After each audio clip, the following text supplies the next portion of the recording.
नमस्कार साथियों, मिलता है कि आज हमारी मौलिक अधिकारों में तो आप लोग पूरा वीडियो देखें ज़रूर, ताकि आप लोगों को भी समझ में आए कि कितने संघर्ष भरी कहानियां हैं, सबने कितनी मेहनतें की हैं, तब जाकर आज ये कानून ये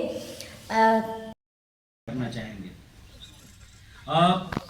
एक माननीय मुख्यमंत्री जी लोक संवाद कार्यक्रम में 11/6/2018 को उन्होंने शिक्षा विभाग को कहा था कि जो 25% विद्यार्थी हैं जिनको अलाभकारी समूह के हैं, उनकी प्रगति के संबंध में एक सर्वे किया जाए।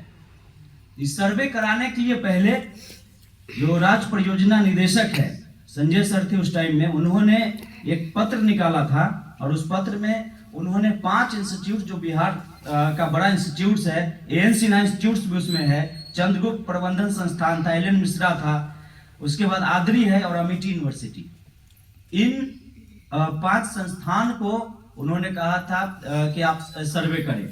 और अचानक क्या हुआ कि कुछ दिनों के बाद उस आदेश को बदल दिया गया और बदलने के बाद 5 लोगों की कमेटी बनाई गई और वह कमेटी था डॉक्टर पुष्पा झा जो उप निदेशक थे प्राथमिक शिक्षा के, जिनको कन्वेनर बनाया गया। रश्मि रेखा जी थी राज्य कार्यक्रम पदाधिकारी बिहार शिक्षा परियोजना परिषद की। राजकुमार जी थे, Shri S.A. Moin private expert कहा गया जो यूनिसेफ से, श्री T. शिव रामलू जी थे। ये 5 लोगों को अलग से कमेटी बना दी गई। आप सोच सकते हैं जहां बिहार के अंदर इतना अच्छा शोध संस्थान है जो रिसर्च का काम करती है, और भी संस्थान है, इन संस्थानों को हटा के सरकारी पदाधिकारी को और कुछ एक्सपर्ट को लगा दिया गया मुख्यमंत्री के उस आदेश के बाद। और यह माध्यमिक शिक्षा निदेशक के पत्र के आलोक में जो बिहार शिक्षा परियोजना के निदेशक संजय जी, उन्होंने इस आदेश को बदला था। तो यह मुझे समझ में नहीं आता है कि जब CM का एक विजन है कि मुझे प्रगति रिपोर्ट चाहिए इसका कि यह कैसा चल रहा है, और उसको सरकारी स्तर पे बदल दिया जाता है। ये मैं ऐसे ही नहीं कह रहा हूँ, मेरे पास वो पत्र का आप कहेंगे तो पत्रांक दिनांक भी बता देंगे जो RTI से मुझे मिला है। तो यह एक बड़ा मसला है कि सरकार एक तरफ पीठ थपथपाती है कि हम इसे लागू कर रहे हैं, डाटा देती है कि इतने लोगों को हम पढ़ा रहे हैं, लेकिन वास्तविक में हो क्या रहा है। तो इस पे चूंकि पंकज सर है और व्यास सर भी है, व्यास सर का कुछ पत्र मैं पढ़ा था, चूंकि मैं गांव से रहता हूं जहां भूमिहीनों की स्थिति है, उस पर भी मैं कुछ काम किया हूं। तो व्यास सर का कुछ पत्र मैंने पढ़ा था, उसमें इन्होंने एक लेटर था, उसमें लिखा हुआ था कि सिविल सोसाइटी के द्वारा यह सुझाव आया है, और उसमें इन्होंने बकरी और कुछ खेती करने के लिए 3 डिसमिल से 5 डिसमिल किया गया था, तो इन्होंने किया था। तो हम उम्मीद करते हैं कि डायरेक्टर प्राथमिक शिक्षा है निश्चित तौर पे उस तरह की कोई कार्रवाई करेंगे जो व्यास सर ने किया था। दूसरी बात हम आपसे साझा करना चाहेंगे वो है कि बाल संरक्षण आयोग का एक रोल है इसे लागू कराने में। बिहार बाल संरक्षण आयोग का कुछ पत्र जो RTI से मुझे मिला है, उसमें आप देखेंगे कि कैसे इसका बाल संरक्षण आयोग को कहने के लिए आयोग है, उसे अधिकार दिया गया है बच्चों को संरक्षण करने का, उनके अधिकार को बेहतर बनाने का, लेकिन वह नहीं हो पा रहा। केवल यह आयोग हाथी के दांतों जैसा दिखाने जैसा है।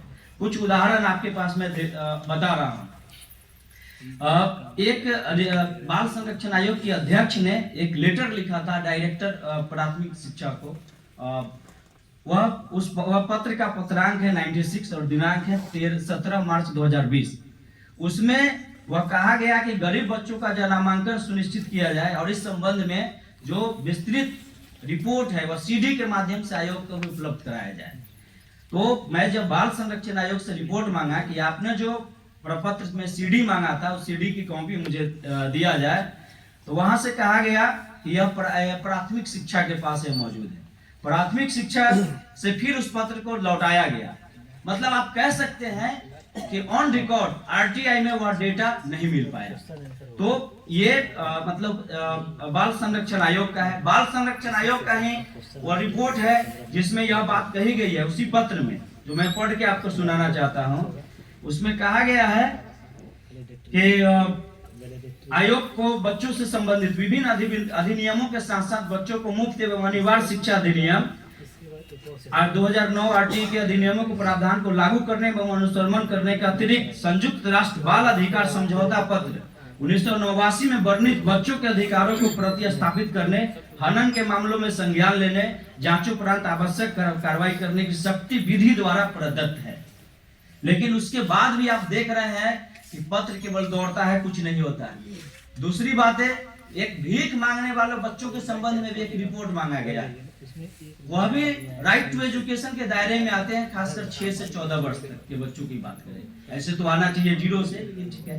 तो उस संबंध में भी जो बाल संरक्षण आयोग का रिपोर्ट है वह पेपर केवल दौड़ा, उसमें वह पहले रेफर किया जाता है सक्षम को, सक्षम फिर state society for poor and social welfare को फॉरवर्ड किया जाता है, वहां से फिर जो है राज्य बाल संरक्षण समिति अपना घर उसको फॉरवर्ड किया जाता है। मतलब वह डेटा कहा गया था कि दीजिए, वह डेटा भी भीख मांगने वालों बच्चों की नहीं है विभाग के पास। तो कैसे आप कह सकते हैं कि समाज का, इस देश का जो सबसे निचले पंक्ति में जो लोग खड़े हैं उनको राइट टू एजुकेशन का जो मुख्य उद्देश्य है वह कैसे लागू हो पा रहा है? तो यह अपने आप में बड़ा एक चिंताजनक बातें हैं। दूसरी बात, तीसरी बात है जो बाल संरक्षण आयोग से ही है, बाल संरक्षण बात करते हैं तो कैसा समाज आप चाहते हैं वैसी शिक्षा व्यवस्था होती है। जैसा समाज आप गढ़ना चाहते हैं वैसी शिक्षा व्यवस्था होती है, और उस शिक्षा व्यवस्था को चलाने के लिए वैसे प्रोग्राम, उसके आदर्श और उसके तरीके होते हैं। हमको यह भी समझना होगा कि जिस राज्य की परिस्थिति में उदारीकरण के बाद हम जहां पहुंचे हुए हैं उसमें कई कंपल्सन्स अन्य तरह से भी आए हैं, जहां विद्यालय बंद भी किए जा रहे हैं देश भर में। उनके तर्क अलग दिए जा रहे हैं कि क्यों बंद हो रहे हैं, क्यों रैशनलाइज कर रहे हैं।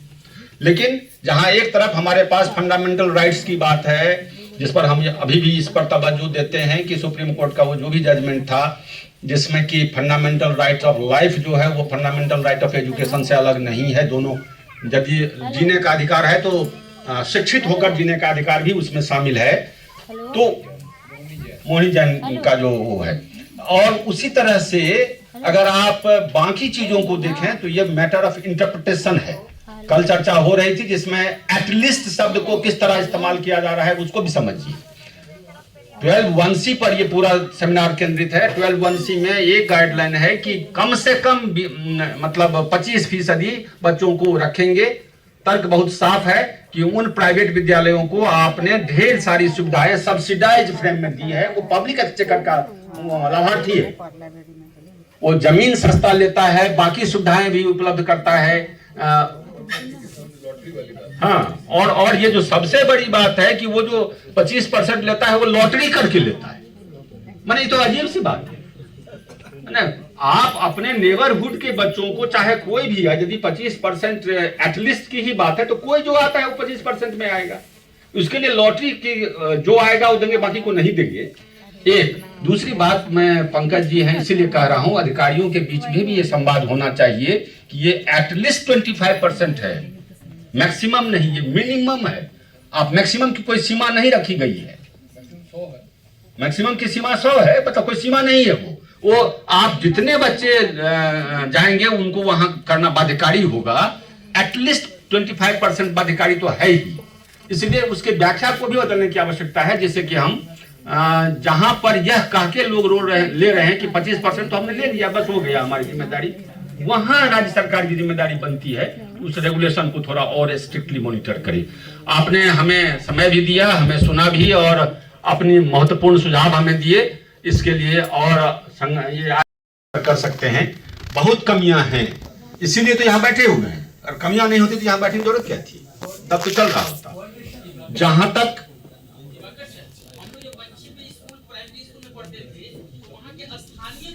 नहीं, अभी भी school management, Satish ji school management committee का प्रावधान है, वो काम नहीं कर रहा है, वो इम्प्लीमेंटेशन की बात है, उस पर हमको काम करने की आवश्यकता है।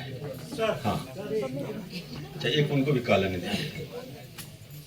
जो विद्यालय शिक्षा समिति बनी हुई है 2013 में, हाँ, सजेशन ही हम दे रहे हैं। जब से विद्यालय को समाज से काटकर सरकारी कहने की प्रक्रिया की शुरुआत हुई, तब से गांव के लोगों का ध्यान उस पर से हट गया। चूंकि जो विद्यालय शिक्षा समिति बनी हुई है तो उसमें स्टेक होल्डर किसको बनाया गया है? उन बच्चे के गार्जियन को ही मात्र बनाया गया है कि जिनके बच्चे वहां पर पढ़ते हैं। लेकिन उस समुदाय में जो एक्टिविस्ट है, जो कुछ बुद्धिजीवी हैं, उनको उस जो 17 सदस्यीय कमेटी है उसमें क्यों नहीं रखा गया है? सवाल यह है कि उसमें विद्यालय शिक्षा समिति में जो भी है वो या तो प्राइमरी जो बच्चे पढ़ रहे हैं उनके गार्जियन को रखा गया है, जिनका फर्स्ट जनरेशन ही उस विद्यालय में जा रहा है तो खुद नहीं समझ पा रहा है कि हम क्या कह सकते हैं। जब ये कानून आया था 2013